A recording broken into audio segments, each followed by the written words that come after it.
Bom, partimos para a segunda parte, vamos fazer um teste para a diferença entre duas médias populacionais. Mas, supondo que essas variâncias desse teste são desconhecidas e iguais. A situação problema é a seguinte: a empresa Delta afirma que a média de produtividade em horas de seus funcionários é maior que a da sua concorrente, a empresa Beta. Uma pesquisadora realiza um estudo com 20 funcionários da Delta e 10 funcionários da empresa Beta, escolhidos aleatoriamente, e ela obtém. A empresa Delta tem uma média de 4 horas e meia de produtividade e desvio padrão de 2 horas. A empresa Beta tem uma média de 3,8 horas de produtividade e desvio padrão de 2,3 horas. Sabendo que as suas variâncias são igualmente distribuídas entre a população, teste se a empresa Delta está correta na sua afirmação, né? Para resolver essa questão, nós vamos utilizar a forma do T observado, já que as nossas variâncias elas são iguais na população, mas a nossa amostra elas são desconhecidas. Para isso, nós vamos usar a fórmula de T observado e com o nosso grau de liberdade, né? O nosso GL, que é igual a N1 mais N2 menos 2, porque são duas amostras. Se fosse uma amostra só, seria N menos 1, né? Então, nós vamos usar essa fórmula do T observado junto com o grau de liberdade para as duas populações. Para começo, nós vamos utilizar a hipótese nula e a hipótese alternativa.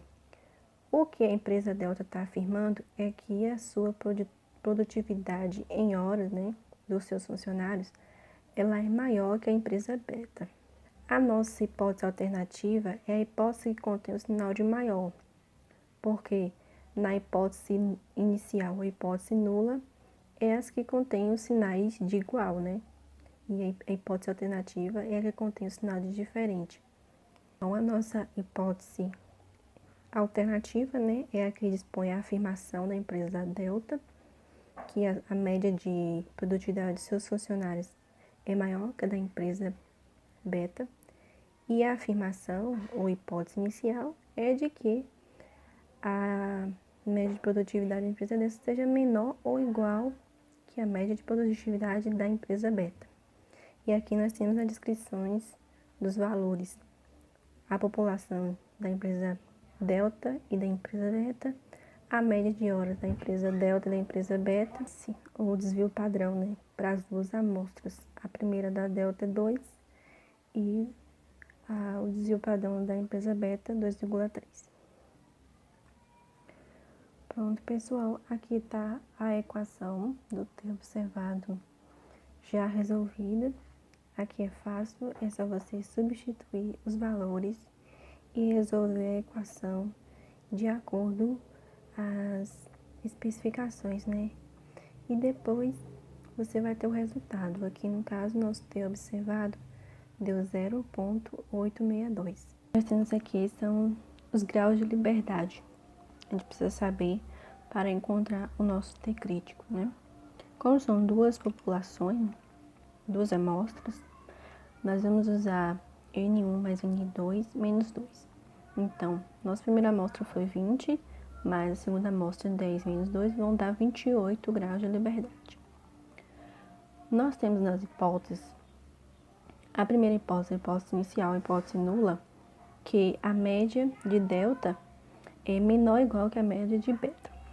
E a segunda hipótese, a hipótese alternativa, que a média de delta é maior que a média de beta. Se nós queremos considerar que a média de beta é menor que a média de delta, então nós vamos fazer essa verificação da hipótese com base no nosso gráfico da distribuição com o sinal de maior. O sinal de maior, se você for ver, ele indica que seu gráfico ele vai ser distribuído na zona crítica à direita. Aqui nós temos a zona crítica, que representa nosso alfa de 5%. E agora nós vamos procurar o nosso T crítico para saber se nosso T observado ele faz parte ou não da zona crítica do gráfico. Antes é necessário que você saiba que quando formos utilizar a tabela de T-Student, nós vamos observar que o gráfico de distribuição ele é simétrico, ou seja, se o alfa é igual a 5% e os lados são simétricos, então a soma dos lados vai dar a porcentagem que você vai utilizar para encontrar o seu T crítico. Então, como alfa à direita é 5%, supõe-se que alfa à esquerda também seja 5%.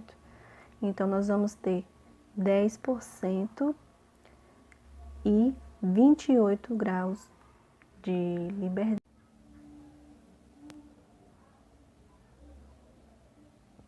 Então, nós já temos aqui as nossas informações, né?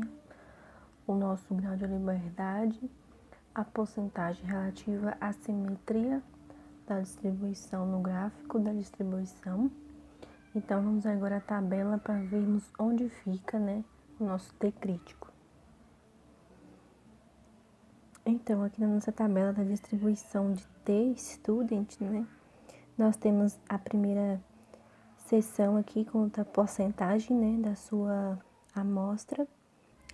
O valor de P é o cálculo responsável pelos graus de liberdade e o valor percentual é relacionado ao seu alfa, né, a simetria.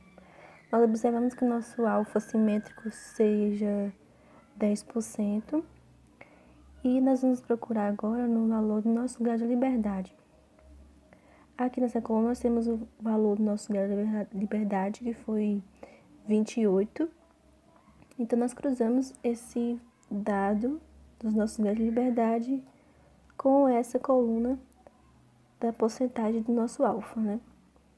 E o valor do T crítico deu 1,701.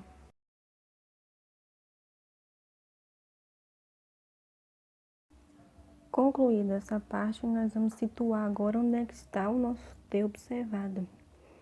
Aqui eu preparei uma espécie de um parâmetro. Se você considerar que aqui é 0 e o próximo é 1, a metade disso seria meio, e um valor próximo de 1 seria 0,8, então 0,862 estaria mais ou menos aqui, né, entre 0 e 1.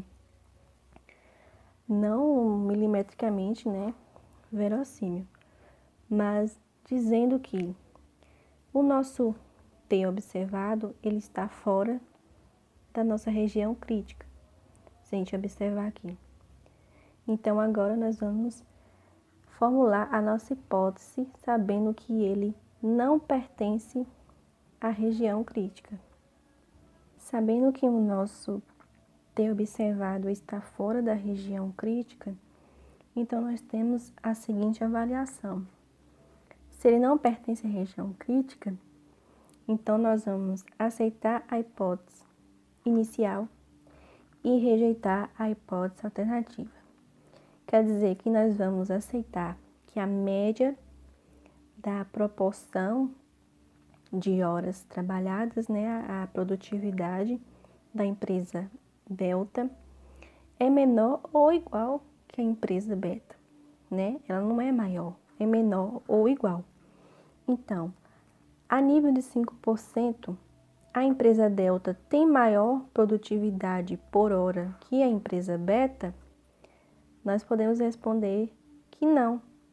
A produtividade por hora na empresa delta é menor ou igual que a empresa beta.